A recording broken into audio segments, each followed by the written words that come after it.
suot ang uniformeng kupas na may bahid ng dahas. Dudublihin ko sahod nyo, wag na kayo lumihis ng landas. Hulihin nyo mga gumagawa ng masama, kahit pangalan ko nakataya. Akong bahala sa kaso nyo, basta kayo ang nasa tama. Pero ano ang isinukli? Bakit kayo nagpunyagi? Pinakain nyo sa mga estranghero ang 80 na lolo'y parang may mali. Pagkatapos angat ang inyong moral na dating mabababa. Grabe ang isinukli, parang dumukot ng tae.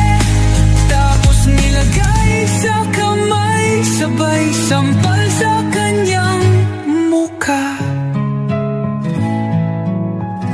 Mahal ko ang Pilipinas, di ako papaapi. Ipinanganak ako sa bayang mapagtimpi. Ipaglalaban ko ang kalayaan, kahit ako'y masawi. Sisikatin ang araw, muli tayo magsasamang nakangiti.